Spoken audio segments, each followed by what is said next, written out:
அடர்ந்த காட்டுக்குள்ள போன 3 பசங்க காணாம போயிட்டாங்க. இத கேள்விப்பட்ட போலீஸ் ஆபீசர் அந்த காட்டுக்குள்ள போய் அந்த பசங்க தேட போனாங்க.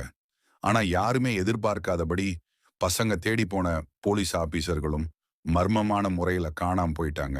இப்ப வரைக்கும் அவங்களோட சடலத்த கூட கண்டுபிடிக்க முடியல. அப்படி அந்த காட்டுக்குள்ள என்னதான் நடந்திருக்கும்? வாங்க பார்க்கலாம். This for story time. அந்த 5 பேரும் புத்தகத்தை பார்த்து அதுல இருக்கிற புத்தர் காட்டை பற்றியும் அங்கு நடக்கிற மர்மங்களை பற்றியும் படிச்சு ஆச்சரியத்தோடு பார்க்கறாங்க. சோமு உடனே அந்த காட்டுக்கு போய் அங்க நடக்கிற மர்மங்களை பத்தி வீடியோ எடுத்து நம்ம சேனல்ல போடுவோம். அது நம்ம சப்ஸ்கிரைப்புக்கு ஒரு புதிய கண்டென்ட்டா இருக்கும் அப்படின்னு சொல்றான். ஆனா திலகன் இதையெல்லாம் கேட்டு பயந்து போயிருக்கான். இருந்தாலும் நம்ம எல்லாரும் அந்த காட்டுக்கு போலாம் அப்படின்னு சொல்றாங்க. உடனே சோமு திலகன் கிட்ட இந்த புஸ்தகத்துல புத்தர் காட்டுக்கு போறதுக்கான வழி எதுவும் இருக்கா அப்படின்னு கேக்குறான். திலகனும் புத்தகத்தை பார்த்துட்டு அப்படி எதுவுமே இல்ல அப்படின்னு சொல்றான். உடனே ராமு அந்த புத்தகத்தை எழுதினவர் யாருன்னு பாரு, நம்ம அவர் போய் பார்க்கலாம் அப்படின்னு சொல்றான். திலகனும் புத்தகத்தை பார்த்துட்டு அகத்தியன் அப்படின்னு சொல்றான். உடனே ராமு நாளைக்கு போய் நம்ம அந்த அகத்தியனை மீட் பண்ணலாம் அப்படின்னு சொல்றான். மறுநாள் அகத்தியனை பத்தி டீட்டெயில்ஸ் தெரிஞ்சுக்கிற ஒரு பிரபலமான ரைட்டர் சேதுராமன் வீட்டுக்கு போறாங்க. சேதுராமனை பார்த்த இந்த 5 பேரும் இந்த புஸ்தகத்தில் இருக்கிற புத்தர் காட்டை பத்தி கேட்கிறாங்க. புத்தர் காட்டை பற்றி கேட்டதும் சேதுராமன் பயந்து போறாரு. உடனே சோமு என்ன ஆச்சு சார் அப்படின்னு கேக்குறான். அதுக்கு சேதுராமன் அது ஒரு பெரிய கதை அப்படின்னு சொல்றாரு. உடனே ராமு அப்படி என்னதான் சார் நடந்துச்சு அந்த காட்டுல அப்படின்னு கேட்கும்போது சேதுராமன் சொல்றாரு. 1999 அகத்தியன் என்ற பிரபலமான ரைட்டர் ஒரு நாள் அகத்தியன் பைக்ல போகும்போது காட்டுக்குள்ள 3 பசங்க போறத பாக்குறாரு. மறுநாள் அகத்தியன் செய்தி பேப்பரை பார்க்கும்போது அவர் பார்த்த 3 பசங்க காணாம போன நியூஸ் தெரிஞ்சுக்கிட்டு உடனே போலீஸ் ஸ்டேஷன் போய் போலீஸ் கிட்ட சொல்றாரு.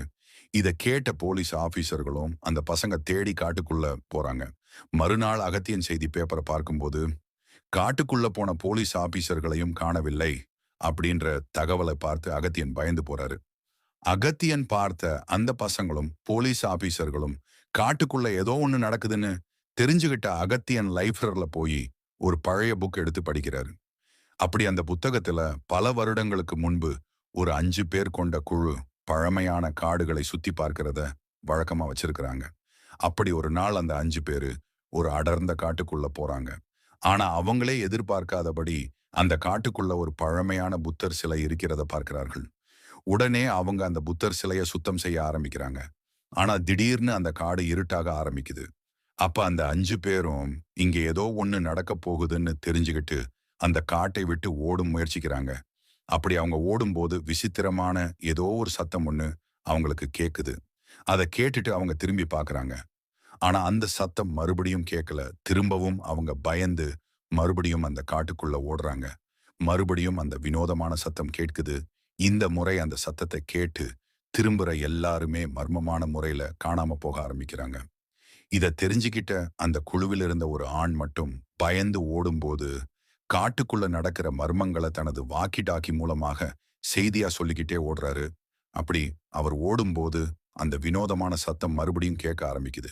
அதை கேட்டுக்கிட்டே அவர் அந்த இடத்திலேயே மரணம் அடைகிறார். இந்த சம்பவத்தை பற்றி புத்தகத்தில் படித்து பயந்து போன அகத்தியன் இந்த காட்டை பற்றி முழுமையாக தெரிந்து கொள்ள வேண்டும் என்று அந்த காலத்தில் வாழ்ந்த ஒரு வயதானவரை போய் சந்தித்து தனக்கு தேவையான தகவல்களை தெரிந்து கொண்டு புஸ்தகத்தை எழுத ஆரம்பிக்கிறார். ஒரு நாள் புஸ்தகத்தை எழுதி கொண்டிருக்கும் போது அகத்தியன் மாரடைப்பால் இறந்து விடுகிறார். இப்படித்தான் இந்த புத்தகத்தை அகத்தியன் எழுதினார் என்று சேதுராமன் சொல்லுகிறார். உடனே சோமு சேதுராமனை பார்த்து, சார் இந்த புத்தகத்தில் புத்தர் காடு பற்றி அகத்தியன் தெளிவாகவே சொல்லவில்லையே என்கிறான். அதற்கு சேதுராமன் இன்னொரு புத்தகம் உள்ளது. ஆனால் இதுவரை அந்த புத்தகத்தை யாராலும் கண்டுபிடிக்க முடியவில்லை என்கிறார். புத்தர் காட்டில் அப்படி என்னதான் நடக்கிறது? அகத்தியன் எழுதிய இன்னொரு புத்தகம் எங்குதான் உள்ளது? தொடர்ந்து பார்க்கலாம்.